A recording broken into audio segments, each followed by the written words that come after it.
كانوا قليلا من الليل ما يهجعون وبالأسحار هم يستغفرون سبحان ربك رب العزة عما يصفون وسلام على المرسلين والحمد لله رب العالمين اللهم صل على سيدنا محمد وعلى آل سيدنا محمد وبارك وسلم اللهم صل على سيدنا محمد وعلى آل سيدنا محمد وبارك وسلم اللهم صل على سيدنا محمد وعلى آل سيدنا محمد وبارك وسلم. کل ایک فون آیا، ایک خاتون روئے جائیں پوچھو بھائی کیا ہوا؟ ایک گناہ ہو گیا، اس پہ رو رہے. پھر پوچھا بھائی کون سا مفہوم بتا رہا ہوں ساری بات کا سمجھانے کے لیے، یہ کیا گناہ ہو گیا؟ حضرت کل رات میری تہجد قضا ہو گئی.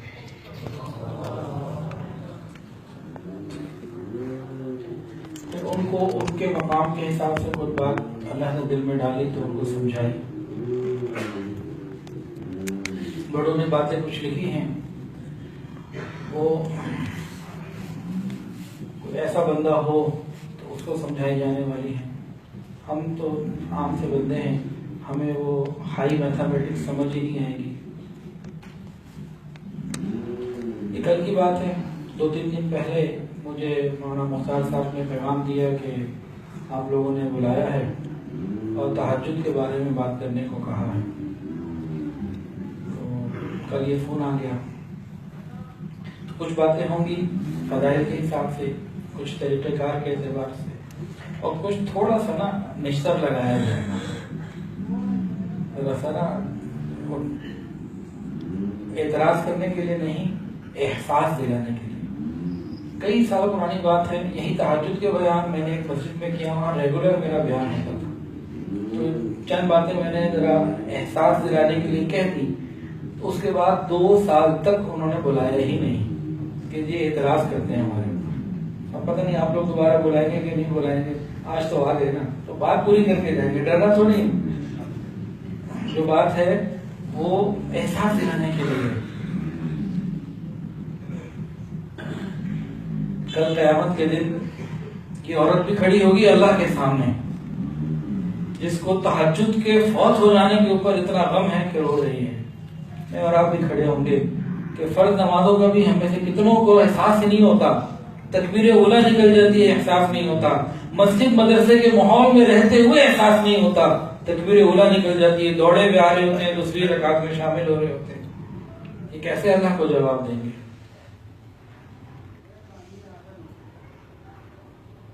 عورتوں سے پوچھو بھی تہجد کیوں نہیں پڑھتے؟ تو جواب آتا ہے یہ بچے ہیں کیا کریں. آج انہی کے بچے پیدا ہونے شروع ہوئے ہیں، پہلے عورتوں کے بچے نہیں ہوتے تھے. یہ اعتراض نہیں ہے، احساس دلانے کے لیے بات. کیا پہلے بچے نہیں ہوتے تھے؟ ان کو تو تہجد کا موقع مل جاتا تھا. بلکہ میں تو اپنے جامعہ میں بنات کا ہے نا، تو اس طرح کی باتیں کہتا ہوں کہ بھائی دیکھو، پہلے سل بٹا ہوتا تھا اور امام دستہ ہوتا تھا اور نہ واشنگ مشین ہوتی تھی. اب تو سردی آ گئی، اب تو اسپنر والی واشنگ مشین چاہیے، 2-in-1. نہ بلینڈر جوسر ہوتے تھے، سارے کام ہاتھ سے خود کرنے ہوتے تھے. اس کے باوجود بھی ان کے پاس عبادت کا وقت ہوتا تھا. آج ہمارے پاس عبادت کا وقت نہیں. بعض طالب علم یہ کہہ دیتے ہیں سارا دن پڑھنا پڑھانا ہمارا کام ہے. یہ وہ بات ہے جس کی وجہ سے 2 سال وہاں بیان نہیں ہوا کہ سارا دن پڑھنا پڑھانا ہمارا کام ہے. ہمیں کیا ضرورت ہے تہجد کی؟ یا پھر ایک حدیث جو صحیح حدیث ہے، شیخ الحدیث رحمۃ اللہ علیہ نے لکھی، جس میں عشاء کی نماز جماعت سے ادا کی اور فجر کی نماز جماعت سے ادا کی، ساری رات اس کو عبادت کا ثواب ملے گا. تو ہمیں کیا ضرورت ہے بھی تہجد کرنے کی؟ ایک مغالطہ ہے. صحابہ کرام سارا دن دکانداریاں کرتے تھے جو تہجد پڑھتے تھے. انہیں کیوں ضرورت پیش آئی تہجد کی؟ کیا ان کے سامنے یہ حدیث مبارکہ نہیں تھی؟ یہ حدیث ہے، صحیح ہے، لیکن عام آدمی کے لیے، عوام کے لیے ہے جو دین کی نسبت رکھنے والے، دین سے محبت کرنے والے، آگے اللہ کے قرب میں بڑھنے والے ہیں، ان کے لیے یہ بات نہیں ہے. ان کو تو کچھ اور معاملہ کہا گیا، یہ ان کی باتیں نہیں ہیں. جو دن رات دین کے ماحول میں رہے، دینداروں سے جڑا رہے، وہ بھی تہجد نہ پڑھے تو پھر اور کون پڑھے گا؟ ایک طالب علم دین سے نسبت رکھنے والا اگر تہجد نہیں پڑھے گا تو عوام سے کیسے امید رکھیں گے؟ یہ معاملہ یہاں اس طرح سے ہے. تو تہجد کا شوق اور یہ اللہ سے مانگنا یہ بہت بڑی نعمت ہے، بہت بڑی نعمت ہے. اس امت کے اندر جتنے بھی بڑے بڑے نام آپ کو ملیں گے سب تہجد گزار. صحابہ کرام کی جماعت تقریباً 1.25 لاکھ کم و بیش. اگر یہ پوچھا جائے کہ کتنے صحابہ تہجد پڑھتے تھے، کتنے پرسنٹ، تو کیا جواب آئے گا؟ 100% سارے کے سارے تہجد پڑھتے تھے. ایک بھی ایسا نہیں تھا جو تہجد نہ پڑھتا، ایک بھی ایسا نہیں تھا. اور امت کے جتنے اولیاء گزرے ہیں سب ہی نے تہجد پڑھی. تہجد کی پابندی کے بغیر ولایت کا مقام آج تک کبھی کسی کو ملا ہی نہیں. یہ اللہ کے پیاروں کو اٹھنے کا وقت ہے. ایک بات اور بتاؤں، یہ بھی نشتر کی طرح لگے گی. ہم میں سے بات کہہ دیتے بھی میں تہجد نہیں پڑھتا، ایسے روٹین میں نا، میں تہجد نہیں پڑھتا، 5 نمازیں پڑھ لیتا ہوں الحمدللہ، تہجد نہیں پڑھتا. یہ آپ سوچ رہے ہیں میں تہجد نہیں پڑھتا، ہو سکتا ہے تہجد کے وقت آپ کی شکل کوئی دیکھنا ہی نہ چاہتا ہو، یہ بھی تو ممکن ہے. اللہ اٹھانا ہی نہ چاہتے ہوں کہ میرے پیاروں کے اٹھنے کا وقت ہے، اس کو سلا دو، ہٹاؤ یہاں سے، میں اس کی شکل نہیں دیکھنا چاہتا. سوتا ہی رہے اچھا ہے، تو میرے پیاروں کا ٹائم ہے، وہ میرے سامنے اپنے دامن کو پھیلائیں گے، میں ان کی ہر چیز کو، ہر خواہش پوری کر دوں گا، ہر تمنا پوری کر دوں گا. اور ان کے لیے تو جنت میں ایسے محل بنائے ہیں اللہ نے کہ جس کے اندر سے باہر کا نظر آتا ہے، باہر سے اندر کا نظر آتا ہے. تہجد پڑھنے والوں کے لیے جنت میں ایسی سواریاں ہیں کہ وہ گھوڑے ہیں جن کے پر تحت نگاہ تک لمبائی رکھتے ہیں، نہ وہ پیشاب کرتے ہیں نہ وہ لید کرتے ہیں. یہ جنتی تہجد گزار جہاں جائیں گے اس پہ سوار ہو کے جائیں گے. ان سے نیچے کے درجے والے پوچھیں گے ان کو یہ سب کچھ کیوں ملا؟ جواب دیا جائے گا یہ راتوں کو جاگتے تھے، تم سوتے رہتے تھے، رشتہ داریاں نبھاتے تھے، تم تو لڑتے رہتے تھے. تو راتوں کو جاگنے والوں کا مقام کچھ اور ہے. قرآن کے اندر آتا ہے فَلَا تَعْلَمُ نَفْسٌ مَّا أُخْفِيَ لَهُم مِّن قُرَّةِ أَعْيُنٍ. کوئی جی نہیں جانتا، کوئی نفس نہیں جانتا اللہ نے تہجد کے لیے اٹھنے والوں کی آنکھوں کی ٹھنڈک کے لیے کیا تیار کر رکھا ہے. تہجد میں اٹھنا بہت بڑی نعمت ہے.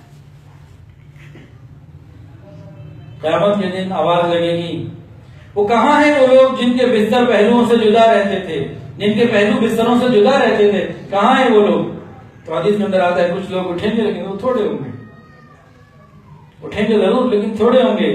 جب اڑ جائیں گے ان کو کہا جائے گا جاؤ بغیر حساب کے جنت میں چلے. حساب کتاب ہی نہیں ہوگا. پوری زندگی 40 50 60 70 سال کا حساب دینا تو آسان بات ہے.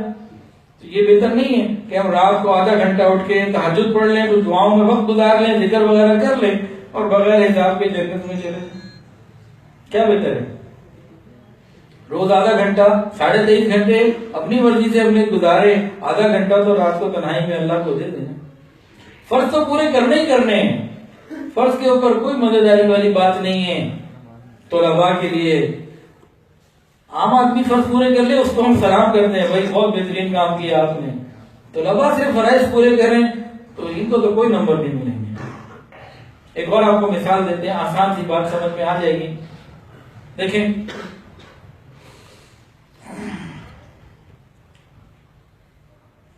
ایک ہوتا ہے اللہ تعالیٰ سے قانونی تعلق اور ایک ہوتا ہے جنونی تعلق، محبت کا تعلق.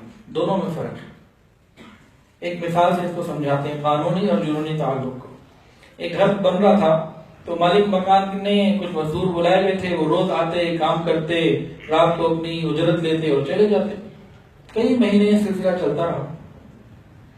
مالک مکان اپنے شام کو مقررہ وقت پہ مثال 6 بجے آتا اور سب کو اپنے پیسے دیتا، سب اپنی دہاڑی لیتے اور چلے جاتے. ایک دن کیا ہوا کہ مالک مکان نے سب کو پیسے دیے اور اندر چلا گیا. آدھے پونے گھنٹے بعد باہر آتا ہے تو دیکھتے ہیں کہ سارے مزدور جا چکے ہیں, ایک مزدور ہے, اور اس کو دیکھتے ہیں کہ باہر سے وہ سیمنٹ کی بوریاں اٹھا کے اندر رکھ رہا ہے اور اندر اس کو 20-30 بوریاں نظر آتی ہیں. اس سے پوچھتے ہیں بھی بتاؤ تم کیوں نہیں گئے؟ اس نے کہا جناب میں جا رہا تھا, جاتے جاتے میں نے دیکھا کہ باہر نا ویدر جو ہے نا کلاؤڈ, کچھ مجھے محسوس ہوا بادل آ گئے تو رات کو کہیں بارش نہ ہو جائے, اور یہ سامان ابھی مٹیریل شام کو آیا تھا یہ باہر پڑا ہوا تھا, تو میرے دل میں خیال آیا اس کو میں اندر پہنچا دوں, ایسا نہ ہو کہ کہیں بارش ہو جائے اور یہ خراب ہو جائے. اب مالک کا دل خوش ہوتا ہے, اس سے پوچھتا ہے تمہارا نام کیا ہے؟ وہ اپنا نام بتاتا ہے. پھر وہ جیب سے اس کو انعام نکال کے 5,000 روپے بھی دے دیتا ہے کہ 50 بوریاں اس نے بچا لی تو 5,000 خوشی سے دیتا ہے. سارے دن کی مزدوری تھی 500 روپے, کئی مہینوں سے آ رہا تھا اور نہ نام پوچھا نہ کوئی سلام دعا ہوئی, آیا محنت کی مزدوری کی 500 لیے چلا گیا. آج کیا ہو گیا؟ آج کچھ فرق ہے کہ اس نے اس کا نام بھی پوچھا, اس کی شکل کو بھی ذہن میں رکھا اور اس کو انعام بھی دیا, اور دل کے اندر قدر آ گئی کہ اس بندے نے میرے لیے کچھ کیا ہے, اس بندے نے میرے لیے کچھ کیا ہے. ذرا غور کریں, صبح 8 بجے وہ آیا, شام 6 بجے تک وہ محنت کرتا رہا, دل میں کوئی قدر پیدا نہیں ہوئی, مہینوں سے کر رہا تھا کوئی قدر پیدا نہیں ہوئی. اس آدھے گھنٹے کی قدر کیوں پیدا ہو گئی؟ کہ اس نے اپنا سمجھ کے کچھ کیا تھا. وہ تو ڈیوٹی تھی, اس کی فرض تھا, وہ تو کرنا ہی کرنا تھا, اس سے کون پیچھے ہٹتا؟ نہیں تو 500 نہیں لے سکتا تھا رات کو. تو جو فرائض ہیں یہ تو کرنے ہی کرنے, یہ تو ڈیوٹی ہے ہماری, جو فقط ڈیوٹی تک رہے گا قانونی تعلق ہے. جو فرائض سے ہٹ کر آگے نفل میں جائے گا, تہجد میں آئے گا, ابواب اشراق اور چاشت میں آئے گا, ذکر مراقبے میں آئے گا, یہ پھر اللہ تعالیٰ سے خاص محبت کرنے والا ہے, اس پہ نظر بھی کچھ خاص ہوگی. اب دیکھیں یہ واقعہ تو ہو گیا, اب اگلے دن سے باقی مزدور بھی آئیں گے اور یہ بھی آئے گا. اب مالک کی جب اس پہ نظر پڑے گی تو کچھ مختلف ہوگی کہ نہیں ہوگی؟ تو بس یہی معاملہ ہے. جو تہجد پڑھنے والے ہیں, راتوں کو اٹھ کے اللہ کے آگے کھڑے ہونے والے ہیں, اللہ کی نگاہ جب ان کے اوپر پڑتی ہے وہ محبت والی کچھ اور ہوتی ہے. تو محبت بھری نگاہیں اگر چاہیے تو کچھ قربانی دینی پڑے گی, ایسے نہیں ہو سکتا. خالی فرائض کے اوپر وہ عوام کا درجہ ہے, تو طلباء کے لیے, دین کی نسبت رکھنے والوں کے لیے وہ درجہ نہیں ہے. ان کا معاملہ کچھ اور ہے, ان سے کوئی اور ڈیمانڈ ہے اللہ تعالیٰ کی کہ کچھ آئیں, آگے بڑھیں. اب حضور پاک صلی اللہ علیہ وسلم کی جو تہجد کی ترتیب تھی, پہلے ہم اس کو سمجھ لیتے ہیں. بہت ساری احادیث کے اندر مختلف باتیں ہیں, ہم اس کا خلاصہ بیان کرتے ہیں کہ نبی علیہ السلام کس طرح پڑھا کرتے تھے, ہمیں کیا کرنا چاہیے. اس کے بعد یہ بات ہوگی ہم کیسے تہجد کے پابند ہو جائیں. اس کے بعد کچھ ہمارے اکابرین کے اقوال تہجد کے بارے میں کچھ اور باتیں مختلف ہو جائیں گی. تو اب نبی علیہ السلام تہجد کتنا پڑھا کرتے تھے, کس طریقے سے پڑھا کرتے تھے, اس کا ایک آسان سا جو نقشہ ہے وہ یہ ہے کہ نبی علیہ السلام نے اپنی رات کے 3 حصے کیے ہوتے تھے. ایک آرام کے لیے, ایک گھر والوں کے لیے اور ایک عبادت کے لیے. 3 حصے رات ہوتی تھی, اور ہمارے بھی 3 ہی حصے ہیں, ایک آرام کے لیے, ایک کھانے پینے کے لیے, ایک انٹرنیٹ کے لیے. نہ ماں باپ, نہ گھر والے, نہ رشتے دار. تو نبی علیہ السلام کے 3 حصے کون سے تھے؟ آرام, گھر والوں سے محبت, ان کا دل لبھانا, ان سے اچھی باتیں کرنا. واقعات سناتے تھے اپنی بیویوں کو. کبھی کسی خاوند نے سنائے اپنی بیوی کا دل لبھانے کے لیے مختلف واقعات؟ رات کو تہجد میں جب اٹھتے تھے تو اتنی آہستہ آواز سے کہ کہیں بیوی اٹھ نہ جائے. ہم نے تہجد پڑھنی ہو تو سب سے پہلے تو بیوی کو کہنے کے لیے مجھے اٹھانا ہے. تو نبی علیہ السلام نے 3 حصے کیے ہوئے تھے. رات کو جس وقت بھی آپ کو اٹھنا ہوتا آپ اٹھتے, اٹھنے کے بعد سب سے پہلے اپنی آنکھوں کو اور چہروں کو مل لیتے, چہرے کو اور آنکھوں کو مل لیتے. اس سے کیا ہوتا ہے, سائنس نے بتایا کہ اس سے انسان جلدی ایکٹیو ہو جاتا ہے, پورے جسم کو کوشن مل جاتا ہے, آنکھ سے پورا جسم ریڈی ہو جاتا ہے, تیار ہو جاتا ہے. یہ سنت ہے. جب صبح اٹھیں آنکھوں کو ذرا سا مل لیں, چہرے پہ ہاتھ پھیر لیں, سنت کا ثواب, 100 شہیدوں کا ثواب بستر پہ بیٹھے بیٹھے, ابھی نہ وضو کیا نہ پیسہ لگا, کچھ بھی تو نہیں, سنت ہے یہ کر کے. پھر بستر پر بیٹھے بیٹھے سورہ آل عمران کا آخری رکوع تلاوت فرماتے ہیں. اس کے بعد سنجا اور وضو کا معاملہ ہوتا, جو اٹھنے کی دعائیں, سنجے سے پہلے کی دعائیں, وضو کی دعائیں, وہ سب لازمی بات ہے کہ ہوتی تھی. وضو کرنے کے بعد جب آتے تھے واپس تو پھر خوشبو لگاتے, عطر لگاتے. محبوب سے ملاقات کے لیے کوئی خوشبوئیں تو لگائی جاتی ہیں, تو عطر لگاتے. اور نبی علیہ السلام باقی بہت ساری چیزوں کے اندر سادگی, میانہ روی اور درگزر کا معاملہ ہوتا. لباس بھی سادہ ہلکا پھلکا ہوتا, زیادہ قیمتی نہ ہوتا, لیکن عطر یہ بہت مہنگا اور بہت اعلیٰ استعمال فرماتے تھے. عطر کے اندر نبی علیہ السلام نے یہ معاملہ نہیں رکھا کہ بس جیسے کپڑے عام سے پہن لیے, سادہ سا خامدہ ہو گئی, بس ٹھیک ہے, گھر ہے, سادہ سا ہے. عطر کو خوبصورت, بہتر سے بہتر, کیوں کہ اللہ کے سامنے کھڑا ہونا ہوتا تھا, فرشتے آتے تھے, تو محبوب سے ملاقات میں تو خوبصورتی اور خوشبو اچھی لگتی, تو عطر لگاتے. اپنے پاس ہوتا تو بہت اچھا, نہیں تو بعض دفعہ گھر والوں سے پوچھ لیتے, بھائی تمہارے پاس ہے, بعض دفعہ ہوتا ہے نا ختم ہو جاتا ہے, تو کسی سے پوچھ لینا, عطر لگاتے. عطر لگانے کے بعد اب جب مصلی پر آتے تو پہلی 2 رکعتیں جو ہیں نا وہ مختصر ہلکی پھلکی پڑھتے. مثال کے طور پر چھوٹی چھوٹی 2 سورتیں پڑھ لی اور 2 رکعتیں ہو گئی. یہ پہلی 2 رکعتوں کی عادت تھی. اور اگلی جو رکعتیں ہوتی تھیں وہ پھر خوب طویل ہوتی تھیں, خوب طویل ہوتی.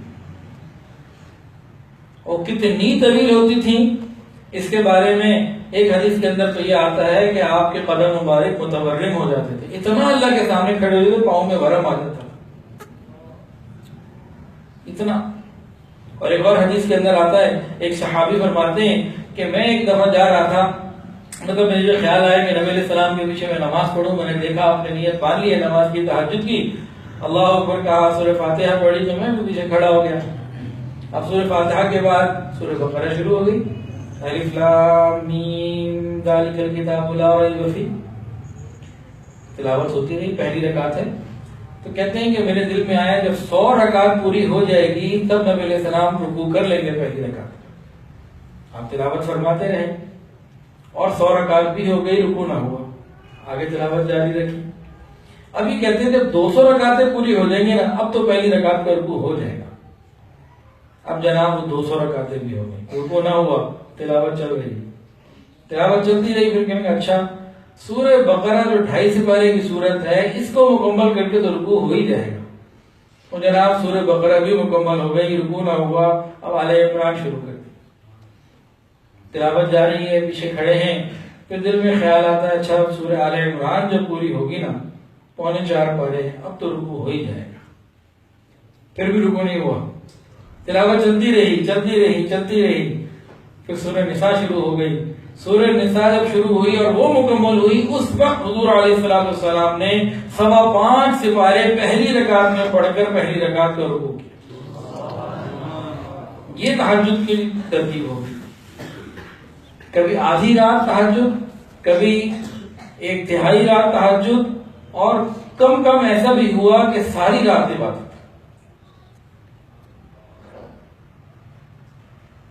امی عائشہ فرماتی ہیں پاؤں مبارک متورم ہو جایا کرتے تھے, اتنی تہجد. فرمایا کہ میرے اوپر تو یہ تہجد کی نماز حضور صلی اللہ علیہ وسلم کے اوپر فرض تھی. امت کے بارے میں فرمایا کہ مجھے اگر امت کے اوپر مشقت کا خوف نہ ہوتا میں ان کے اوپر بھی لازم قرار دے. اتنی طویل رکعت ہوتی تھی. اور امی عائشہ فرماتی ہیں رضی اللہ تعالیٰ عنہ, اور صحابہ میں مختلف روایتیں ہیں کہ نبی علیہ السلام کی جب رکعت لمبی ہوتی تھی تو رکوع اور سجدے بھی لمبے ہوتے تھے. اس کے اندر ایک میزان سا ہوتا تھا کہ رکعت جتنی لمبی اسی حساب سے رکوع کو لمبا کرتے, اسی حساب سے سجدے کو لمبا کرتے. اگر رکعت مختصر ہوتی تو رکوع سجدے کو بھی مختصر فرما لیا کرتے. لیکن وہ ہمارے والا مختصر نہیں چلے گا, نبی علیہ السلام کی شان ہی کچھ اور. پھر ہمیں عائشہ فرماتی ہیں سفر ہو یا حضر ہو آپ نے تہجد نہیں چھوڑی، صحت ہو یا بیماری ہو تہجد نہیں چھوڑی، تہجد کے بغیر نہیں وقت گزارا، سفر میں بھی تہجد کی نماز کو پڑھا، بیماری میں بھی پڑھا۔ اور ہمیں عائشہ فرماتی ہیں رضی اللہ تعالیٰ عنہ کہ جب آپ تہجد پڑھا کرتے تھے تو کبھی ایسا ہوتا کہ سارا دن کی تھکان، اب کبھی غزوہ احد کا موقع، کبھی کوئی سفر کا موقع، کبھی کوئی موقع، کبھی اپنے مقام پہ زیادہ کام آ جاتا ہے، انسان کو تھکنا پڑتا، تھک جاتا، تو بھائی فرماتی ہیں کہ جب تھکن بہت ہوتی تھی، رات کو ہمت نہیں ہوتی تھی زیادہ، تو بیٹھ کے تہجد پڑھ لیا کرتے تھے، تہجد نہیں چھوڑی۔ اور جو بیٹھ کے تہجد کی ترتیب آتی ہے نا حدیث میں، وہ یہ ہے کہ آپ کھڑے ہونے کی ہمت نہیں ہو رہی، تھکن ہے یا ضعف ہے، بیماری ہے، کچھ بھی عذر ہے، آپ بیٹھ کے پڑھ رہے ہیں، 100 آیتیں 150 آیتیں بیٹھ کے پڑھ لی، پھر آپ کھڑے ہو کے کچھ تلاوت کی، پھر رکوع میں چلے۔ وہ جو کمزوری والی تہجد ہے نا، اس میں بھی 100 آیتیں ایک رکعت میں ذکر آتا ہے۔ سورہ بقرہ میں 286 آیتیں ہیں 2.5 سے باروں میں۔ یہ اس وقت کا حال ہے جب کمزوری ہے، تو روٹین کا حال تو پھر آپ نے سن ہی لیا، کبھی آپ نے تہجد کا نعرہ نہیں کیا، تو بھئی ہمیں بھی اس کے لیے فکر مند ہونا ہوگا۔ کتنی رکعتیں نبی علیہ السلام تہجد کی پڑھتے تھے، ایک یہ پوائنٹ ہے۔ تو مختلف روایات میں ہیں، کہیں 8 ہے، کہیں 12 ہے، مختلف روایات موجود ہیں، تاہم 8 کا معمول زیادہ تر رہا، اور 3 وتر 7 11 ہو جاتی تھی رکعتیں، یہ آپ کا مبارک معمول۔ دیکھیں ہم بھی کتنا راتوں کو جاگے ہوں گے دنیا کے لیے، گھر میں بیٹی کی شادی ہو، باپ کتنا جاگتا ہے، اور کوئی کام ہو، ہم سب اپنی راتوں کو دیکھیں، اپنی زندگی میں اس وقت جس کی جتنی زندگی ہے، کتنی مرتبہ ہم راتوں کو جاگے ہوں گے۔ بس اسٹیشن پہ چلے جائیں، ریلوے اسٹیشن پہ چلے جائیں، ایئرپورٹ پر چلے جائیں، کتنے جاگنے والے ملتے ہیں۔ کاش ہم اللہ کے لیے جاگنے والے بنتے، اللہ کے لیے جاگنے والے بنتے۔ جاگے تو ہم بھی بہت ہیں، نہیں تو کرکٹ میچ کے لیے جاگے ہوں گے، انٹرنیٹ موبائل لے کے ہی جاگے ہوں گے، جاگے تو ہم بھی کم نہیں ہوں گے، لیکن اللہ کے لیے جاگنا یہ کوئی اور چیز ہے، ویسے جاگنا یہ کوئی اور معاملہ ہے۔ آج تہجد پڑھنی مشکل لگتی ہے، اور بہت مشکل لگتی ہے کہ یہ بڑے لوگوں کی بات ہے۔ کیا مطلب بڑے لوگوں کی بات ہے؟ یہ کہہ کہ ہم فارغ ہو جائیں گے؟ کیا ہم بڑے نہیں ہو سکتے؟ ہم نہیں اپنی کیٹیگری کو اوپر لے کے آ سکتے؟ تو تہجد سے آ جائے نا، ہمت کریں، دیکھیں اللہ تعالیٰ آسانی فرمائیں گے۔ آج کسی کو کہا جائے کہ بھئی جامعہ فتحیہ میں ایک چوکیدار کی ضرورت ہے، اس کو 15,000 روپے مہینہ ملے گا، یہ صبح کے حضرت جو ہیں اخبار میں اشتہار دے دیں تو کتنے ہی لوگ آ جائیں گے۔ 15,000 کا کیا مطلب؟ 30 راتیں ہو گئی نا، تو 500 روپے ایک رات کا ہو گیا۔ 500 روپے رات جاگنے کے لیے کتنے لوگ آ جائیں گے؟ اور وہ پروردگار عالم جو رات کو جاگنے پہ ہم جو چاہیں وہ دینے کے لیے تیار ہے، اس کے لیے ہم نہیں جاگتے۔ رات کو جاگنے پہ کیا ملے گا یہ بھی بعد میں بتاتے ہیں۔ تو تہجد کی قیمت تو ہم نے 500 روپے بھی نہ رکھی، یا ڈالڈا کا ڈبہ اگر 1000 روپے کا بازار میں ہے، اور رات ایک اعلان ہو جائے کہ رات کو 2:30 بجے اور 4 بجے اور 3:30 بجے وہ 500 کا ملے گا، پھر دیکھیں لائنیں کتنی لگتی ہیں۔ تو دنیا کی چیزوں کے لیے ہمیں رات کو جاگنا آسان لگتا ہے، لیکن اللہ کے لیے رات کو جاگنا بہت بڑی نعمت ہے، ہمیں اللہ سے مانگنا چاہیے۔ تہجد کی کچھ باتیں بتاتے ہیں، اس سے پہلے ہم لوگ تہجد کیسے پڑھیں، میں اور آپ اس کے اوپر کیسے پابند ہوں۔ انتہائی آسان، کچھ بھی مشکل نہیں، اللہ ہمیں دینا چاہتے ہیں، ہم لینے والے بن جائیں، بس مزے آ گئے، اللہ دینا چاہتے ہیں۔ تہجد پڑھنے کا آسان طریقہ کیا ہے؟ ابھی ہم لوگوں نے الحمدللہ باجماعت عشاء کی نماز ادا کر لی، الحمدللہ۔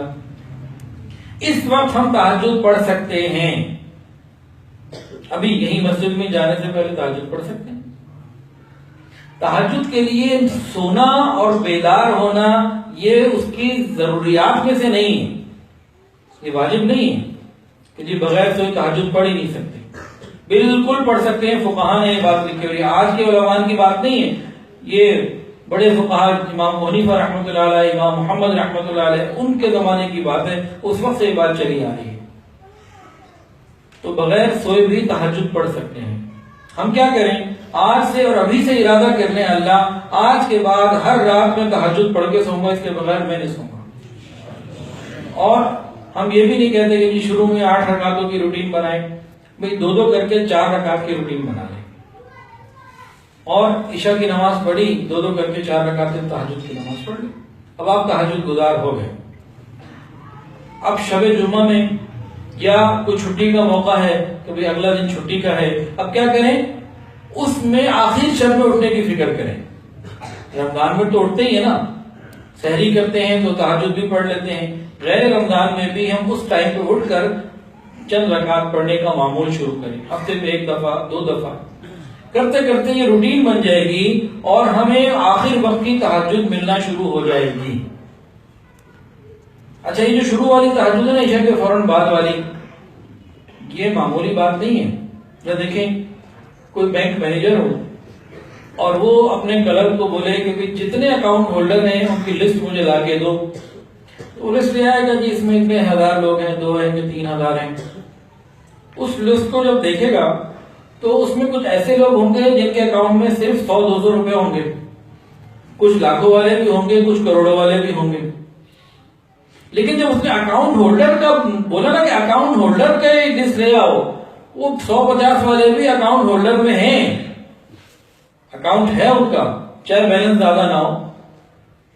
تو بھائی ہم لوگ کیا کریں، ہم عشاء کے بعد والی تہجد تو پڑھنی شروع کریں، تہجد کے اکاؤنٹ میں تو ہم آ جائیں، تہجد گزاروں کی فہرست میں تو ہم آ جائیں۔ قیامت کے دن جب آواز لگے گی تہجد پڑھنے والے کہاں ہیں، یہ ٹھیک ہے کہ امام اعظم امام حنیفہ رحمۃ اللہ علیہ 40 سال عشاء کے وضو سے جنہوں نے فجر کی نماز اور تہجد پڑھی، وہ بھی کہیں آگلی صفوں میں کھڑے ہوں گے، لیکن ہم بھی پیچھے کہیں کھڑے ہو جائیں گے، کوئی جگہ مل ہی جائے گی۔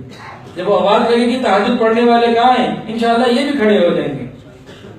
تو ہم کیٹیگری میں تو آئے نا، جب کیٹیگری میں آئیں گے تو پھر آگے درجات ہیں، وہ پھر اپنی اپنی ہمت ہے، پھر آگے اللہ تعالیٰ خود عطا فرمائیں گے۔ جب تڑپ اور لگن ہوگی سچی اور انسان ہمت فکر کرے گا، خود بخود ہی درجے ملیں گے۔ تو ہم پہلے اس میں تو آئیں کہ بھئی ہم نے تہجد پڑھنی ہے، اور سردیوں میں تہجد تو بہت آسان ہے، راتیں اتنی لمبی، اور سردیوں کے روزے تو بونس کے روزے ہیں۔ جن کے قضا روزے باقی ہیں وہ تو ہمت کر کے قضا روزے پورے کریں۔ اور خاوند عورتوں کے لیے بہت زیادہ، مردوں کو چاہیے کہ اپنی بہنوں کو، ماؤں کو، بیویوں کو متوجہ کریں کہ بھئی خدا کے لیے اگر کسی کے قضا روزے باقی ہیں، آج تو مزیدار روزے ہیں، 12 گھنٹے کا بھی اس وقت روزہ نہیں ہے آج، نہ پیاس لگتی، کوئی پتہ ہی نہیں چلتا، آپ سحری مناسب طریقے سے کر لیں، خود بخود مغرب کا وقت آ جائے گا۔ تو ایک ذمہ داری اتر جائے گی، قرض ہے، قضا روزے وہ اتر جائیں گے۔ تو اگر کسی کے قضا باقی ہوں تو پہلے اس کی وہ فکر کرے، اگر قضا نہیں ہے تو الحمدللہ پھر نفلی روزوں کا اسٹاک اپنے ساتھ جمع کرے۔ بہت آسان ہے۔ اسی طرح تہجد کی ترتیب، لمبی راتیں ہیں، کتنا کوئی سوئے گا، کتنا کوئی سو جائے گا۔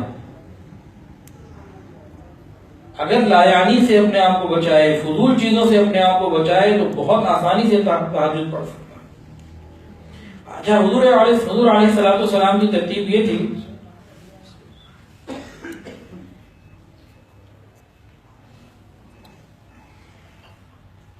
مغرب کے بعد آپ سونا پسند نہیں فرماتے تھے، اور عشاء کے بعد جاگنا پسند نہیں فرماتے تھے، عشاء کے بعد جلدی سو جایا کرتے تھے، یہ سنت ہے۔ ہمارا ایک دعویٰ ہے کہ جس کام کو حضور پاک صلی اللہ علیہ وسلم نے جس انداز سے کیا، اس کام کو اس سے بہتر کرنے کا کوئی طریقہ دنیا میں ہو ہی نہیں سکتا۔ اگر ہوتا تو نبی علیہ السلام کرتے، اللہ آپ کو عطا فرمائے۔ کوئی بھی کام ہو، کوئی بھی کام ہو، جس کام کو نبی علیہ السلام نے جس طریقے سے کیا، اس کام کو اس سے بہتر کرنے کا طریقہ ہو ہی نہیں سکتا۔ آج سائنس ریسرچ کر کے وہاں پہنچ رہی ہے جہاں 1400 سال پہلے نبی علیہ السلام کی سنتوں کا سایہ موجود تھا۔ اب اسی سنت کو لے لیجئے، آقا کی سنت ابھی ہم نے کیا سنی؟ عشاء کے بعد جاگنے والی یا سونے والی؟ سونے والی. اب میڈیکل سائنس کیا کہتی ہے؟ انہوں نے انسان کی نیند کے اوپر اور انسان کے اوپر جب ریسرچ کی تو اب وہ یہ رزلٹ دے رہے ہیں کہ رات کو 9 بجے سے لے کے 12 بجے کے درمیان تک جو انسان سوتا ہے، کہتے ہیں بہترین ساؤنڈ سلیپ ہوتی ہے، بہترین سونے کا یہ وقت ہے.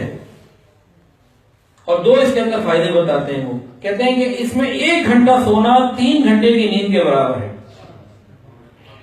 1 گھنٹہ سونا 3 گھنٹے کی نیند کے برابر ہے، رات کو 9 بجے سے لے کے 12 بجے تک. ایک تو یہ گھڑی ہے نا، ایک ہمارے اندر بھی ایک گھڑی ہے جس کے اوپر اللہ نے بہت سارے نظام کو قائم کیا ہوا ہے.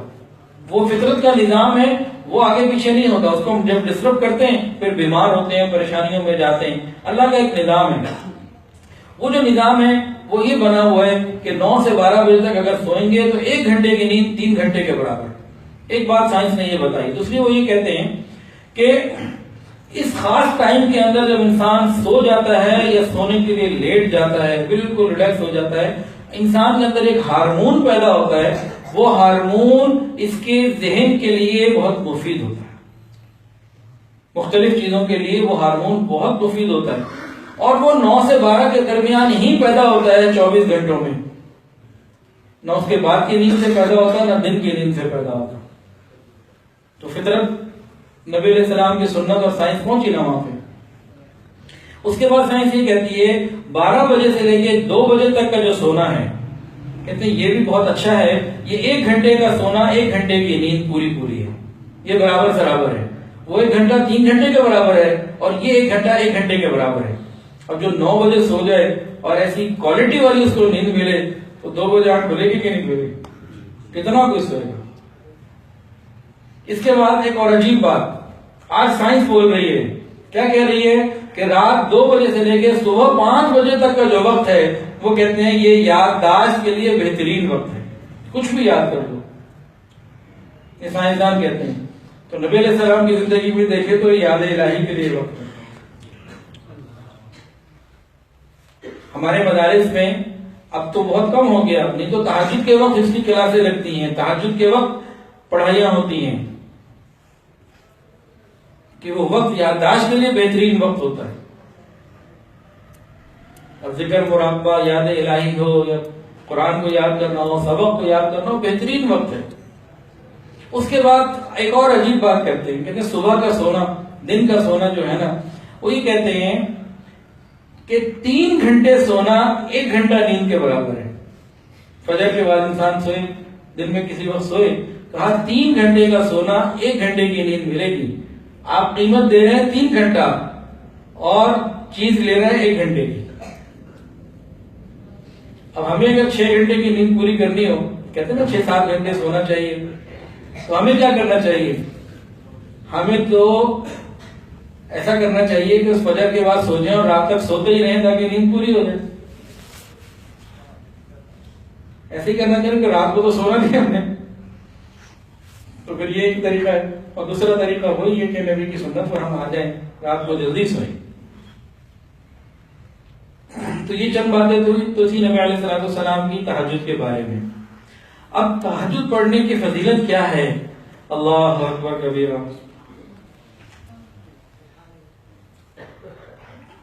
قرآن مجید میں ہے فَتَهَجَّدْ بِهِ نَافِلَةً لَكَ عَسَىٰ أَن يَبْعَثَكَ رَبُّكَ مَقَامًا مَحْمُودًا. نبی علیہ السلام کو بتایا گیا کہ آپ کو انشاءاللہ مقام محمود ملے. مفسرین نے یہ لکھا جو تہجد کی پابندی کرنے والے لوگ ہیں، جو تہجد کی پابندی کرنے والے لوگ ہیں، انشاءاللہ نبی علیہ السلام کو مقام محمود ملے گا اور ان کو نبی کی شفاعت ملے گی. مسئلہ ہی حل ہو جائے گا. تہجد کی پابندی سے نبی کی شفاعت مل گئی، اگلا راستہ آسان ہے انشاءاللہ. تو یہ فائدہ بھی تھوڑا نہیں، بہت بڑا فائدہ ہے. اور ایک حدیث میں حضرت محمد مصطفیٰ احمد مجتبیٰ سرکار دو عالم صلی اللہ علیہ وسلم نے تہجد کے 5 فائدے گنوائے ہیں. 5 فائدے، 5 بہت بڑے بڑے فائدے ہیں. پہلا فائدہ تو اس میں یہ بتایا، ترتیب شاید آگے پیچھے نہ ہو جائے، باقی 5 فائدے ہیں. ان میں سے پہلا فائدہ یہ بتایا کہ کہ تم تہجد پڑھا کرو کہ تم سے پہلی امتوں کے نیک لوگوں کا یہ طریقہ ہے. تہجد پڑھنے والوں کو نبی علیہ السلام نیک کہہ رہے ہیں. اور من تشبہ بقوم فہو منہم، جو جس سے مشابہت اختیار کرے گا انہی کے ساتھ ہوگا. تو پہلی امتوں کے وہ لوگ جو اللہ کے ہاں نیک کہلائے جا رہے ہیں، ان کا طریقہ کیا ہے کہ وہ تہجد پڑھتے تھے. ہم بھی تہجد کی پابندی کر لیں. بتایا کہ تم اس کو اختیار کرو. پہلا فائدہ کیا ہے جی؟ پہلی امتوں کے نیک لوگوں کا طریقہ ہے. دوسرا کیا بتایا کہ اس سے اللہ رب العزت کا انسان کو قرب ملتا ہے، انسان اللہ کے قریب ہو جاتا ہے. یہ چھوٹی بات تو نہیں ہے، انسان تہجد کی پابندی کرے، اللہ کا قرب اس کو مل جائے. اس کے دنیا میں بھی مزے اور آخرت میں بھی مزے. جو قریب کے لوگ ہوتے ہیں ان سے کھاتے نہیں ملائے جاتے، ان سے حساب کتاب نہیں ہوتا. وہ عشق کیسا جس میں حساب کتاب ہو. تو قریبی لوگوں کو تو انسان ہر جگہ ہی جو ہے نا وہ فیور کر رہا ہوتا ہے، تو اللہ کا قرب مل جائے گا. دو باتیں ہو گئی. تیسری بات، نبی علیہ السلام نے ارشاد فرمایا تہجد کی وجہ سے گناہ معاف ہوتے ہیں. ہمارے اوپر جتنی پریشانیاں ہیں، جتنے حالات آتے ہیں، گناہوں کی وجہ سے تو آتے ہیں. جتنی تکلیفیں ہیں عمومی طور پر گناہوں کا وبال ہوتی ہیں. قبر کا عذاب یہ گناہوں کی وجہ سے، جہنم کا عذاب یہ گناہوں کی وجہ سے، اللہ کی ناراضگی یہ گناہوں کی وجہ سے، جناب رسول اللہ صلی اللہ علیہ وسلم سے دوری یہ گناہوں کی وجہ سے. تو یہ گناہ ہمارے اوپر بہت بڑا بوجھ ہے. تو رات کو تہجد میں اس بوجھ کو اتارنا ہے، ہلکا پھلکا ہو جانا ہے. تہجد پڑھنے والوں کے چہرے بدل جاتے ہیں. جب بوجھ اتر جائے گا، ایک آدمی کے سر پہ بوجھ ہو تو چہرہ تو نظر آئے گا نا، دباؤ بھی ہے، ٹینشن بھی ہے، تناؤ بھی ہے. اور تہجد پڑھنے والے کے جس کے اوپر سے بوجھ اتر جائے گا گناہوں کا، پھر چہرہ عجیب ہوگا. اللہ والوں کے چہرے دیکھنے کی ضرورت ہوتی ہے. نبی علیہ السلام نے کیا فرمایا اللہ والوں کی نشانی؟ ان جن کو دیکھ کے اللہ یاد آ جائے، وہ اللہ والے ہیں. تو تہجد پڑھنے والے کا چہرہ ہی کچھ اور ہوتا ہے، وہ جو اتر جاتا ہے ہر طرح کا. اور میڈیکل سائنس نے باقاعدہ آج یہ بتایا ہے کہ تہجد پڑھنے والے کا ڈپریشن کم ہو جاتا ہے. تناؤ اور بوجھ ہی ہے نا وہ ذہنی، وہ ختم ہو جاتا ہے، کم ہو جاتا ہے. تو گناہوں کا بوجھ دور ہو گیا تو دوسری چیزیں بھی دور ہو جاتی ہیں. تو تین فائدے ہو گئے. ایک پرانی امتوں کے نیکوں کا طریقہ، دوسرا قرب الہی، اور تیسرا گناہوں کی معافی. یہ تینوں کتنے بڑے بڑے فائدے ہیں. اور اس سے پہلے جو فائدہ بتایا جو مفسرین نے لکھا، نبی علیہ السلام کی شفاعت. اور چوتھا فائدہ جو اس حدیث میں آقا نے بتایا وہ کیا ہے؟ دعاؤں کی قبولیت. بھائی مزے ہو گئے ہمارے، لاٹری نکل آئی، اس سے بڑھ کر کیا ہمیں چاہیے؟ تہجد پڑھنے والے کی دعائیں قبول ہوتی ہیں. رات کو آواز لگ رہی ہوتی ہے، حل من سائل فأعطی لہ، ہے کوئی مانگنے والا کہ میں اس کو عطا کروں، ہے کوئی پریشان آج اس کی پریشانی کو دور کروں، ہے کوئی غم کے اندر مبتلا اس کے غم کو میں ہلکا کر دوں. یہ آوازیں لگ رہی ہوتی ہیں، ہم پڑے سو رہے ہوتے، آوازیں لگ رہی ہوتی ہیں، ہمارے مزے ہو گئے. سارا دن جو اس کو بھی بولا اس کو بھی بولا، یہ نہیں ہوا وہ نہیں ہوا، یہ کام اٹک گیا وہ کام رک گیا، آرڈر نہیں ملا، پیمنٹ نہیں ملی، یہ کر دیا وہ کر دیا. لوگوں کو کہنے سے کیا فائدہ جو خود محتاج ہیں. یہ ساری باتیں لوگوں سے بند کر کے رات کو تہجد میں اپنے پروردگار کو سنا دیجیے. جتنے غم دکھڑے خواہشات پریشانیاں سب اللہ کے سامنے کھول کر رکھ دیجیے، اللہ عطا کر. جب کہہ رہے ہیں تو کیوں نہیں ملے گا؟ ایک سادہ سی مثال، آپ باہر جائیں، وہ کیلے والا کھڑا ہوا ہوگا، 50 روپے درجن لکھ کے لگایا ہوگا، آواز لگا رہا ہوگا 50 روپے لے لو. جب اس کی آواز آپ سنیں گے اور اس کے پاس لینے کے لیے جائیں گے، کیا دل میں خیال پیدا ہوگا کہ وہاں جا کے 100 روپے مانگ لیں؟ کیا آوازیں لگا رہا ہے کہ بھائی لے لو 50 میں سیل لگی ہوئی ہے. جب اللہ رب العزت آواز دے رہے ہیں کہ میرے بندو آؤ، جو مانگو گے دے دوں گا، حل من سائل فأعطی لہ، جو مانگو گے دے دوں گا. تو ہم ڈاکٹر کو پھر اللہ سے مانگیں، مناجات کریں اللہ تعالیٰ سے، پھر دیکھیں کیسے ملتا ہے. یہ رات تو اللہ نے اپنے قرب کے لیے انسان کو عطا کی ہے. ایک بزرگ فرماتے تھے کہ نیک لوگوں کے لیے رات کو سو جانا یہ ان کے لیے نقصان کی بات ہے، اور گناہ گاروں کا رات کو سو جانا ان کے لیے فائدے کی بات ہے۔ نیک لوگوں کا رات کو سو جانا ان کے لیے نقصان ہے، اور گناہ گاروں کا رات کو سو جانا فائدہ ہے۔ کیا مطلب؟ اگر نیک ہوگا رات کو جاگے گا تو ذکر عبادت بھی لگے گا، اعمال بڑھتے ہوں گے، اور گناہ گار ہوگا تو موبائل اور انٹرنیٹ پہ لگے گا، یہ سو جائے تو زیادہ بہتر ہے کہ عذاب سے بچے گا۔ تو یہ رات کا وقت قرب الہی کے لیے ہے، تو جو چاہے مانگے اللہ تعالیٰ فرمائیں گے۔ اور پانچویں چیز نبی علیہ السلام نے ارشاد فرمائی کہ انسان کی بیماریاں دور ہوں گی، شفا ملے گی۔ یہ تہجد انسان کو بیماریوں سے بچا لیتی ہے۔ اس کو کر کے دیکھیں، ڈاکٹر کے پاس جانا آنا کرنا ہو تو گھنٹوں لگتے ہیں، انتظار بھی کرنا پڑتا ہے، دوائیاں بھی لینی پڑتی ہیں، گھر سے نکلنا پڑتا ہے۔ یہ تو شفا کا وہ نسخہ ہے جو گھر میں مل رہا ہے۔ جتنے بیمار لوگ ہیں اور ٹینشن کے مریض ہیں، کوئی مریض ہے، رات کو تہجد میں اٹھیں نا، آخر شب میں آدھا گھنٹہ اللہ کے سامنے لگائیں، انشاءاللہ بیماری ختم ہو جائے گی، نہیں تو کم سے کم اچھی حد تک اس کے اندر بشاشت پیدا ہو جائے گی، کم ضرور ہوگی۔ یہ 5 انعامات نبی علیہ السلام نے بتائے ہیں تہجد کے، اور بغیر حساب کے جنت بھی ملتی ہیں، وہ بھی تہجد کے ساتھ رکھی ہے اللہ نے۔ تو ہم اگر اس کے لیے تھوڑی سی محنت کر لیں، رات کو 20-25 منٹ آدھا گھنٹہ لگا لیں، کچھ وقت ٹوائلٹ کا ہم رکھیں، اتنا مارجن لیں، اذان سے آدھا پونا گھنٹہ پہلے اٹھیں، اور کچھ مانگنے میں، کچھ دعا میں، کچھ تلاوت میں، استغفار میں 2 کر کے 4 رکعات پڑھ لیں۔ ہم نہیں کہتے 8 پڑھیں گے، 4 پڑھ لیں، اس کو زندگی کے اندر لے آئیں، اس کی برکتیں خود دیکھیں گے، یہ نفس بھی کچھ لے گا۔ یہ رات کی تنہائی یہ معمولی نہیں ہے، یہ تنہائی ہمارا فیصلہ کرے گی کہ قبر میں ہم کس حال میں ہوں گے۔ توجہ کے ساتھ سنیے گا، شریعت کا ایک اصول ہے، جزا من جنس العمل، جیسی کرنی ویسی بھرنی، ٹٹ فار ٹیٹ، عدلے کا بدلہ، یہ پکی باتیں ہیں، ہر جگہ یہ اصول کار فرما ہے۔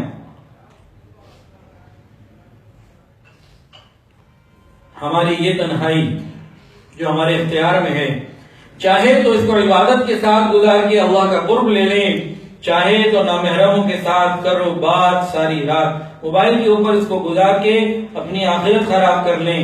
دونوں ہمارے پاس اختیار آج موجود ہیں، کوئی روکنے والا نہیں ہے، بھی تو ہمیں پرواہ کون سی ہے۔ لیکن یہ تنہائی، یہ ہماری قبر کی تنہائی کا فیصلہ کر رہی ہے۔ یہ تنہائی ہماری اختیاری ہے۔ جو نوجوان، جو شخص، مرد ہو یا عورت ہو، نوجوان ہو یا بوڑھا ہو، اپنی اس اختیاری تنہائی کو نیکی کے ساتھ، یاد الہی کے ساتھ گزارے گا، اللہ رب العزت قبر کی غیر اختیاری تنہائی جو قیامت کی صبح تک ہوگی، اللہ اس کو قبر میں جنت کا باغ عطا کرے گا۔ اور جو شخص، مرد ہو یا عورت، جوان ہو یا بوڑھا، اپنی اس اختیاری تنہائی کو اللہ کی نافرمانی میں گزارے گا، تو قبر کی آنے والی وہ تنہائی جو اس کے اختیار میں بھی نہیں ہے، قیامت تک تنہا رہنا ہوگا، وہ پھر وہاں اس کو تکلیف ہوگی اپنی اس اختیار کو غلط استعمال کرنے کی۔ جس کی تنہائی پاکیزہ، اس کی قبر پاکیزہ، اور جس کی تنہائی آلودہ ہوگی گناہوں کے ساتھ، اس کو قبر میں پھر معاملہ بدل جائے گا۔ کچھ عرصہ پرانی بات ہے، کراچی سے مجھے ایک خاتون کا فون آیا کہ حضرت ہمارے جاننے والوں میں ایک خاتون کا انتقال ہو گیا، تو اس کے لیے قبرستان میں قبر کھدوائی گئی، پورے سائز کی جب ہوتی ہے۔ میت کو لے گئے، جنازے کو رکھا، میت چارپائی کو قبر کے پاس، اب میت کو اٹھا کے قبر میں ڈالنے لگے تو قبر چھوٹی ہو جاتی ہے، لوگ ڈر گئے۔ میت کو اٹھا کے دوبارہ چارپائی پہ رکھا، قبر کو بھی ٹھیک کیا دوسری مرتبہ۔ اب جب میت کو اٹھا کے دوبارہ ڈالنے لگے تو دوسری مرتبہ قبر نیچے ہو، چھوٹی ہو گئی۔ اب تو بہت سارے لوگ بھاگ گئے، ڈر گئے کہ یہ کیا ہو رہا ہے۔ کچھ لوگ رہ گئے تھے، انہوں نے پھر قبر میت کو دوبارہ واپس رکھا اور چارپائی پہ اور قبر کو ٹھیک کر لیا. اب تیسری مرتبہ قبر یہ اس کے لیے تیار ہوئی. اب تیسری مرتبہ جب چارپائی سے اٹھا کے قریب کرنے لگے قبر پھر چھوٹی ہو گئی. یہ ڈرے ہیں, اندر پھینکا اور مٹی ڈالی بھاگے. ان کی تو اپنی حالت عجیب ہو گئی تھی, اکثر لوگ تو پہلے ہی ڈر کے بھاگ گئے تھے. اس نے مجھے جب بتایا نا, میں نے کہا دیکھو بھی اللہ رب العزت عام طور سے تو ستاری کا معاملہ فرماتے ہیں, کسی سے بھی اس طرح نہیں معاملہ ہوتا.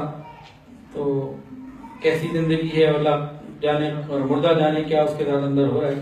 تو یہ کھولا ہے تو مجھے ذرا آپ معلوم کر کے بتاؤ آخر کون سی وجہ ہے. یقیناً کوئی پیچھے وجہ ہوگی. خیر انہوں نے معلوم کرنے کی کوشش کی, نہیں ہوا. کوئی وقت گزرا, مہینہ ڈیڑھ مہینہ. مجھے اپنی اہلیہ کے ساتھ کراچی جانا تھا. میں کراچی گیا ہوں تو اس خاتون, اس میت کی رشتہ دار خاتون آئی ہیں, میری اہلیہ کو ملی اور کچھ تفصیل بتائی جس کا لب لباب یہ تھا کہ اس عورت کی تنہائیاں پاکیزہ ہیں.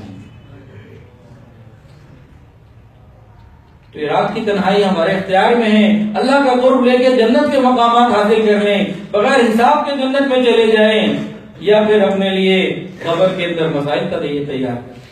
یہ ہماری تنہائی, دنیا کی جو اختیاری تنہائی ہے, یہ ہماری قبر کی تنہائی کا فیصلہ کرے گی. یہ کیسی ہوگی؟ اللہ تعالیٰ سے دعا ہے اللہ تعالیٰ ہمیں تہجد کی توفیق عطا فرمائیں, ہم پابندی سے اس کو کرنے والے بن جائیں. یقیناً اللہ تعالیٰ ہمیں نوازنا چاہتے ہیں, نوازنا چاہتے ہیں. ایک اللہ والے تھے, اللہ رب العزت نے ان کے دل میں الہام فرمایا, کہنے لگے کہ اے داؤد, داؤد طائی رحمۃ اللہ علیہ ان کا نام تھا, اے داؤد جب رات آتی ہے اور مجھ سے محبت کا دعویٰ کرنے والے سو جاتے ہیں, جھوٹے ہیں یہ لوگ, داؤد ان لوگوں سے کہہ دو جو مجھ سے محبت کا دعویٰ کرتے ہیں اور جب رات آتی ہے تو سو جاتے ہیں, کیا محبوب اپنے محبوب سے ملاقات کے لیے رات کی تنہائی کا انتظار نہیں کرتا؟ تو جن کو اللہ سے محبت ہوتی ہے وہ پھر راتوں کو اٹھ کے پھر اللہ کے سامنے جاگا کرتے ہیں. ایک بات اور بھی بہت عجیب ہے, جب تک مسلمانوں میں راتوں کو جاگ کر اللہ کو منانے والے لوگ کثرت سے موجود رہے, امت کے اوپر کوئی کاری ضرب نہیں لگا سکا. جب سے راتوں کو جاگنے والے اور رونے والے اور اللہ کو منانے والے ختم ہو گئے, یا بہت تھوڑے رہ گئے, تو امت کا بیڑا نقصان کی طرف چلا رہا ہے. اللہ ہماری حفاظت فرمائے.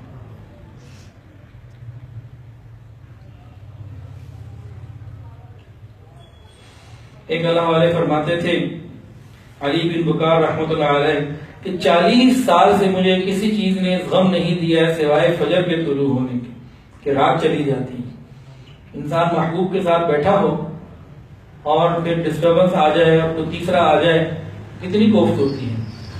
انسان اللہ کے ساتھ مناجات میں ہو اور پھر وہ وقت ختم ہو جائے, تو جن کو تعلق ہوتا ہے ان کو کوفت بھی ہوتی ہے.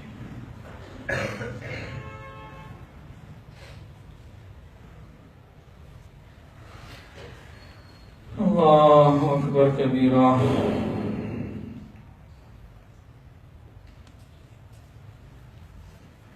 نبی علیہ السلام نے ارشاد فرمایا, رات کی قیام اللیل, تراویح یہ الگ چیز ہے, قیام اللیل الگ چیز ہے. تہجد کو قیام اللیل کہا گیا. فرمایا کہ تہجد کے بغیر کوئی چارہ نہیں, اگرچہ بکری کے دودھ دھونے کے وقت کی مقدار تک ہی کیوں نہ ہو. یعنی چند رکعت ہی پڑھ لے, تھوڑے وقت ہی پڑھ لے, لیکن اس کے بغیر وہ نہ رہے.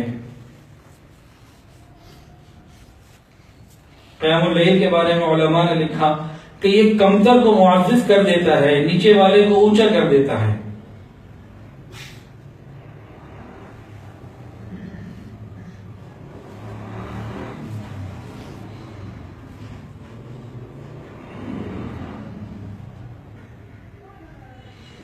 ربیع بن خثیم رحمۃ اللہ علیہ کا ایک عجیب معمول تھا, وہ رات کو سوتے نہیں تھے, ساری رات روتے اور تہجد پڑھتے. تو ان کی بیٹی نے ان سے کہا, ابا جان آپ رات کو سوتے کیوں نہیں؟ کہنے لگے, شب خون کے خوف نے میری نیند کو اڑا دیا. تو موت کا کوئی پتہ نہیں, کتنوں کو دیکھتے ہیں کہ سوئے تو ہوتے ہیں اپنے اختیار سے, لیکن سوتے سوتے ہی دنیا سے چلے جاتے ہیں. مجھے اس بات کا خوف ہے رات کو کہیں موت کا فرشتہ ہی نہ آ جائے تو میں نہیں سو سکتا۔ اسی طرح ایک فضیل ابن عیاض رحمۃ اللہ علیہ وہ فرماتے تھے، وہ عمر ابن عبد القیس رحمۃ اللہ علیہ فرمایا کرتے تھے کہ میں نے جنت جیسی نعمت کے طلبگار کو سوتے ہوئے نہیں دیکھا اور جہنم جیسی خطرے والی جگہ سے بچنے والے کو بھی سوتے ہوئے نہیں دیکھا۔ جو یہ چاہتا ہے مجھے جنت مل جائے تو وہ رات کو سوتا نہیں، جنت کی طلب میں اعمال کرتا ہے۔ جو یہ چاہتا ہے کہ مجھے جہنم سے بچاؤ ہو جائے، نجات مل جائے، وہ پھر رات کو سوتا نہیں، جہنم سے بچنے والے اعمال اختیار کرتا ہے۔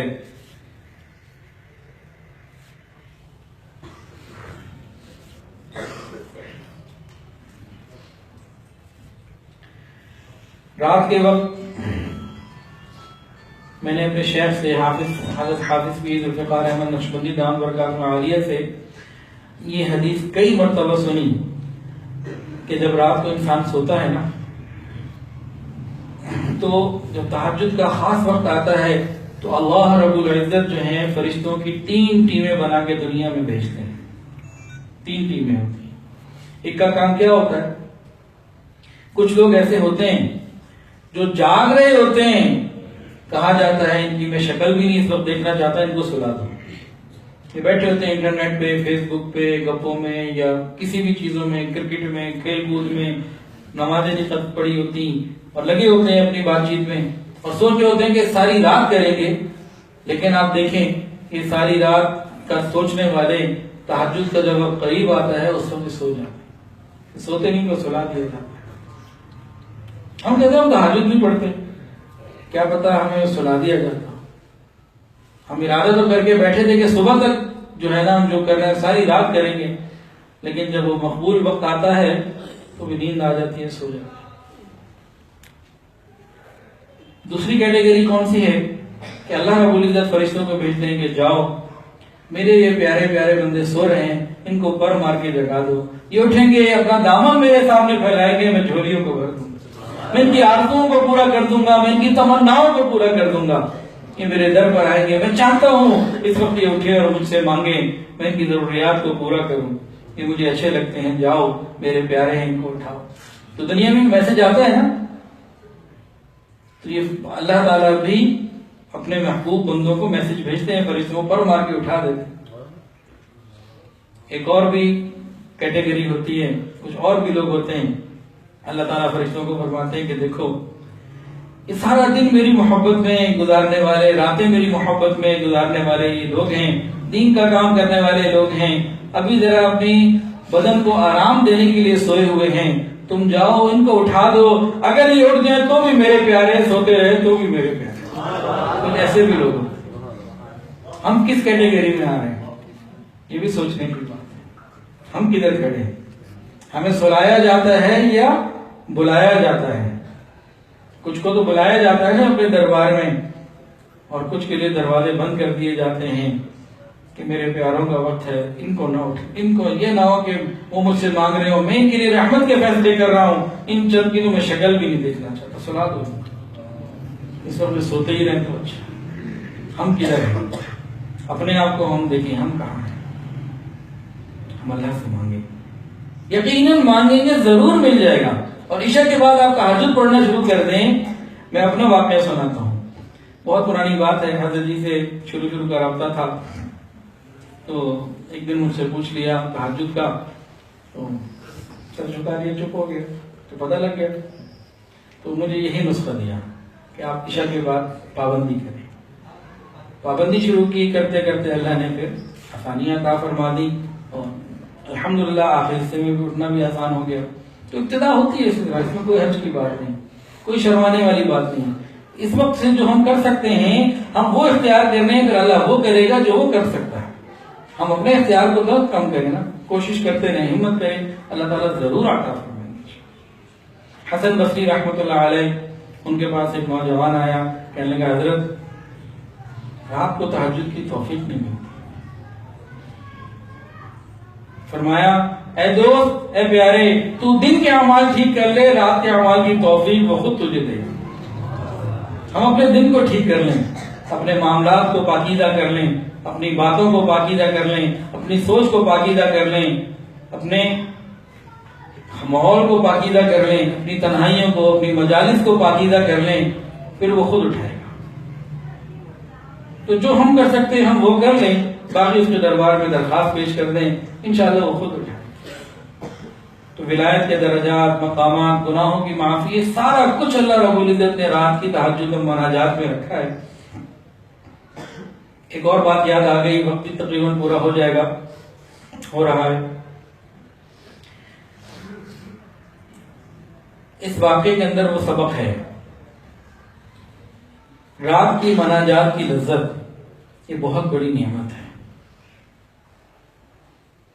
ہمیں چونکہ اس لذت کا پتہ ہی نہیں، اس لیے اس کا نعمت ہونا بھی نہیں پتا، اور اس کے غم، اس کے ہمارے پاس نہ ہونے کا غم بھی ہمیں کوئی نہیں ہے، کیونکہ احساس ہی نہیں۔ بنی اسرائیل کے ایک بزرگ تھے داموس رحمۃ اللہ علیہ، ان کے علم میں یہ بات تھی کہ جب انسان کسی قسم کی کوئی نافرمانی کرتا ہے تو پروردگار عالم کوئی نہ کوئی نعمت ضرور واپس لے لیتے۔ نافرمانوں سے کچھ لیتے ضرور ہیں، کہ جو پروردگار نعمتیں دینا جانتا ہے وہ لینا بھی جانتا ہے۔ ان سے کوئی غلطی ہو گئی، کوئی گناہ ہو گیا، اور کئی دن رہا تو بڑا سوچتے رہے، گناہ تو میں اتنے دنوں سے کر رہا ہوں لیکن میرا کچھ کم نہیں ہوا، کوئی چیز کم نہیں ہوئی، کچھ بھی ہر چیز بہترین چل رہی ہے۔ تو ایک دن اللہ کو کہنے لگے، اللہ تو کتنا کریم ہے، میں یہ گناہ کر رہا ہوں، تو نے کوئی نعمت واپس نہیں لی۔ اللہ پاک نے دل میں الہام، توجہ سے سنیے گا، اللہ نے دل میں الہام فرمائے، میرے پیارے، نعمت تو ہم نے اسی رات واپس لے لی، جس دن سے تو نے گناہ شروع کیا ہم نے اسی وقت وہ نعمت واپس لے لی تھی۔ اب انہوں نے اپنے حال پہ غور کیا، اوور ویو کیا، تو سمجھ میں کوئی نہیں آئی بات کہ کون سی نعمت کم ہوئی، ہر چیز تو میں اسی طرح موجود ہے۔ تو پھر اللہ تعالیٰ کی طرف متوجہ ہو کے عرض کرتے ہیں، اللہ مجھے نہیں سمجھ میں آئی، آپ ٹھیک کہہ رہے ہیں لیکن کون سی نعمت جو ہے وہ واپس لی؟ فرمایا، میرے پیارے، وہ رات کو تہجد میں مناجات میں جو تجھے لذت آتی تھی، اس لذت کو ہم نے واپس لے دیا۔ تو اٹھتا بھی ہے، تہجد بھی پڑھتا ہے، دعا بھی مانگتا ہے، سارا کچھ تو تیرے عمل چل رہے ہیں، لیکن وہ ایک خاص کیفیت تھی، وہ ایک لذت کی، ایک تعلق کی، قرب کی، وہ ہم نے واپس لے دی۔ اب اس لذت کا ہمیں پتہ ہی نہیں تو ہم کہاں سے، جیسے کوئی نابالغ ہو، اس کو بلوغت کی لذت کا کیا بتائیں گے، سمجھا ہی نہیں سکتے۔ تو ہم طریقت کے نابالغ ہیں، ہم اللہ تعالیٰ کے ساتھ محبت میں جو خصوصی ایک کیفیت ہوتی ہے ان سے ہم بالکل واقف ہی نہیں ہیں، اس لیے سمجھنا بھی مشکل ہے۔ تو ہم اللہ سے مانگنا تو شروع کریں، یا اللہ، ہم زبان سے اللہ کہتے ہیں، اللہ اس کی حلاوت ہمیں آج تک محسوس نہیں ہوئی، اللہ یہ کب ملے گی ہمیں، کلمے کا سرور کب ملے گا، سجدے کی حلاوت کب ملے گی، ایمان کی حلاوت کب ملے گی؟ کیا یہ باتیں سنتے ہی چلے جائیں گے؟ کیا ہمیں یہ نہیں ملے گی؟ کبھی ایسا بھی موقع ہے ہماری زبان سے لفظ نکلے اللہ اور ہماری رگ رگ کے اندر وہ اتر جائے، بریانی کا مزہ ہمیں آتا ہے، آئس کریم کا مزہ ہمیں آتا ہے، اگر نہیں آتا تو لفظ اللہ کا مزہ نہیں آتا۔ کبھی اللہ کرنے کا مزہ لیا ہم نے؟ جب ایک لڑکا اور لڑکی کی منگنی ہو جاتی ہے، کتنا کمزور سا تعلق ہے، ابھی نکاح نہیں ہوا، صرف منگنی ہوئی ہے، بات طے ہوئی ہے، لڑکے کے سامنے لڑکی کا نام لو، اس کے اندر اثر پیدا ہوتا ہے، کیفیت آتی ہے، لڑکی کے سامنے لڑکے کا نام لو، ایک کیفیت پیدا ہوتی ہے۔ اتنے کمزور سے تعلق کے نام سے ہمارے اندر کیفیت پیدا ہوتی ہے، ہم سمجھتے ہیں، مانتے ہیں، تو اللہ رب العزت کے ساتھ ہمارا کتنا عظیم تعلق ہے، ہمیں تو لفظ اللہ سے کبھی کوئی کیفیت پیدا نہیں ہوئی۔ کیسی دنیا سے چلے جائیں گے؟ اس کے لیے محنت کرنا، اس کو سوچنا، اس کو اپنا دعاؤں میں مانگنا، یہ بھی نہیں کریں گے ہم، تو پھر محروم رہ گئے نا۔ ایک اللہ والے تھے، اللہ اللہ کرنے کے فضائل بیان کر رہے تھے کہ لفظ اللہ سے یہ ہوتا ہے، یہ ہوتا ہے، بڑی اس کی فضائل بیان ہو رہے تھے۔ تو وہاں ایک حکیم ابو علی سینا وہ گزرے، ایک نام لینے سے اتنا کچھ ہو جاتا ہے۔ تو انہوں نے فرمایا، یہ لوگ بھی نباز تھے، اے خیر تو چدانی، ارے گدھے تجھے کیا پتا، اب اتنے بڑے حکیم کو، مشہور آدمی کو، جس کی ایک مارکیٹ میں نام ہوتا ہے لوگوں میں، سوسائٹی میں، اس کو لوگوں کے سامنے گدھا کہہ دیا، اور حکیم صاحب کی تو زمین پیروں سے نکل گئی، اوپر کا نیچے، نیچے کا اوپر، حالت ہی بدل گئی۔ اب انہوں نے دیکھا تو فرمایا ایک لفظ نے تیری حالت بدل دی، تو کیا لفظ اللہ کسی کی حالت نہیں بدل سکتا؟ ہم اللہ اللہ کرنا سیکھیں، اللہ اللہ کرے تو صحیح۔ پتھر کے اوپر قطرہ ٹپکتا رہے نا، وہاں سوراخ ہو جاتا ہے، نشان پڑ جاتا ہے۔ ہم اللہ اللہ کریں اور اثر نہ آئے، یہ ممکن ہی نہیں ہے، ممکن ہی نہیں۔ حضرت اقدس حضرت مولانا رشید احمد گنگوہی رحمۃ اللہ علیہ عجیب بات فرماتے تھے اللہ رب العزت کا نام بہت برکت والا ہے۔ اللہ نے خود فرمایا تبارک اسم ربک، برکت والا نام ہے تیرے رب کا۔ تو ہمارے رب کا جو نام ہے برکت والا ہے۔ فرماتے تھے اتنی برکت والا ہے، اگر کوئی بندہ اس کو غفلت کے عالم میں بھی اگر اللہ کہہ دے گا زندگی میں، تو ایک مرتبہ کا اللہ کہنا بھی کبھی نہ کبھی اس کو جہنم سے نکال ہی لے آئے گا۔ تو جو دن رات محبت میں ڈوب کے اللہ اللہ کریں گے، ان کا مقام کون بتائے؟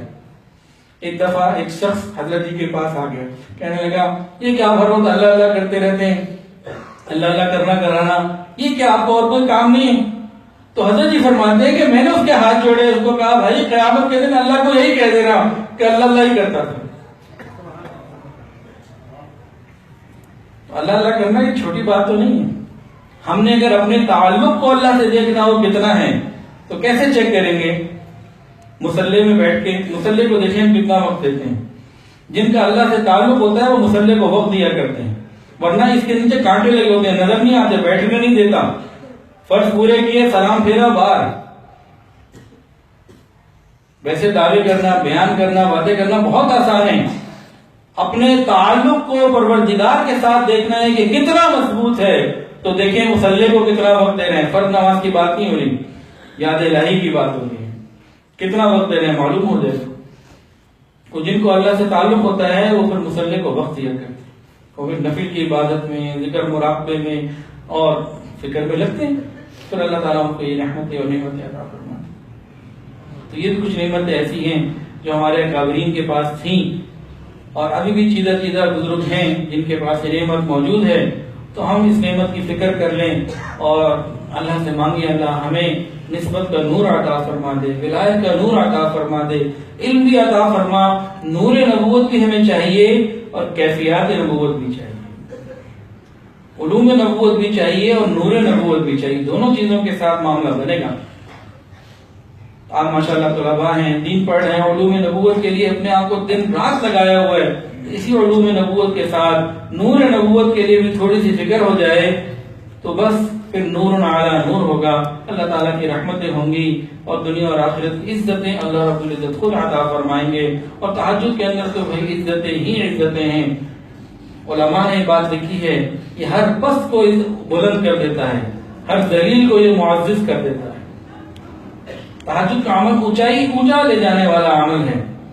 اللہ تعالیٰ سے دعا ہے اللہ تعالیٰ مجھے، آپ کو اور ہم سب کو تہجد کی پابندی کی توفیق عطا فرمائے، رات کے آخری پہر میں مناجات کی لذت عطا فرمائے۔ وآخر دعوانا ان الحمدللہ رب العالمین۔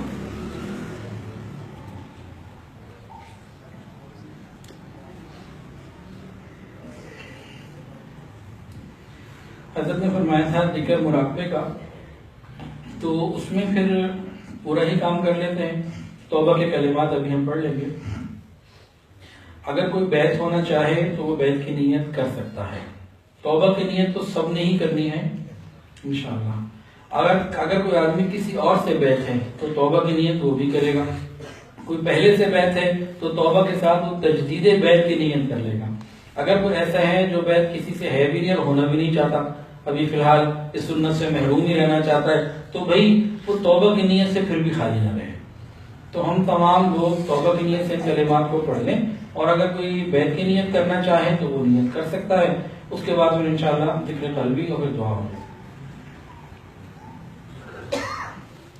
اب سچے دل کے ساتھ ان کلمات کو ساتھ ساتھ پڑھ لیں۔ بسم اللہ الرحمن الرحیم، لا الہ الا اللہ محمد رسول اللہ،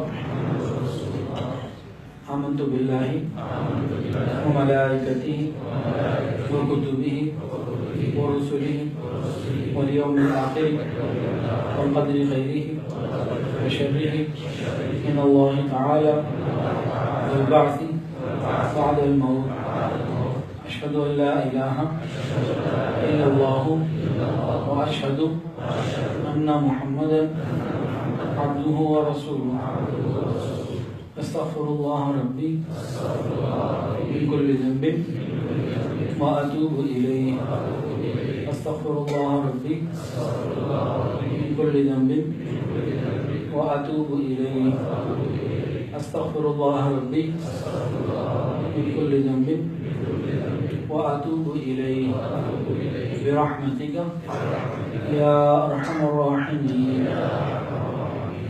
الحمدللہ کلمات سے ہم توبہ طائب ہو چکے ہیں۔ 6 معمولات ہیں، اگر پابندی سے ہم اس کو کریں گے تو انشاءاللہ پوری شریعت پہ چلنا آسان ہو جائے گا اور اللہ تعالیٰ کی محبت میں اضافہ ہوگا۔ پہلی چیز ہے استغفار، استغفر اللہ ربی من کل ذنب واتوب الیہ، 100 مرتبہ صبح اور 100 مرتبہ شام۔ دوسری چیز ہے درود شریف، اللہم صلی علی سیدنا محمد وعلی آل سیدنا محمد وبارک وسلم، یہ بھی صبح اور شام 100 مرتبہ۔ ابتدا میں اگر کم ہو جائے تو کوئی حرج نہیں ہے، لیکن پابندی ہو اور یہ چلتے پھرتے کام کاج کے درمیان بھی ہو سکتا ہے۔ تیسری چیز ہے قرآن مجید کی روزانہ تلاوت۔ ایسا نہ ہو کہ فیس بک کا پیج روز اور قرآن کا پیج نہ ہو، یہ بدترین بدنصیبی کی بات ہے۔ چوتھی چیز ہے وقوف قلبی، اللہ رب العزت کا دھیان، چلتے پھرتے اللہ کی طرف متوجہ رہنا۔ اس کی مثال ایسے ہے کہ 2 بھائی تھے، چھوٹے بھائی نے انٹرویو دینے جانا تھا، کہیں جاب تھی، تو بڑے بھائی نے اس کو سمجھایا کہ دیکھو ایسے ملنا، اعتماد سے بات کرنا، یہ سوال ہو تو یوں جواب دینا، اس کو ہدایت دے کے بھیج دیا، وہ چلا گیا۔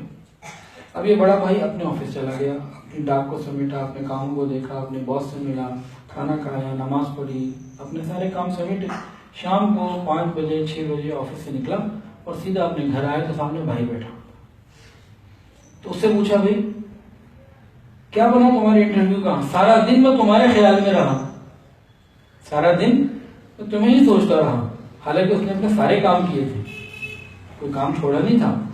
تو معلوم یہ ہوا کہ ہم اپنے کام کاج کے درمیان ہم اپنے ایک سوچ کے خاص دعوے کو کسی مخلوق میں روک سکتے ہیں اور ہم وہاں کیا کہتے ہیں بک ہو سکتے ہیں۔ تو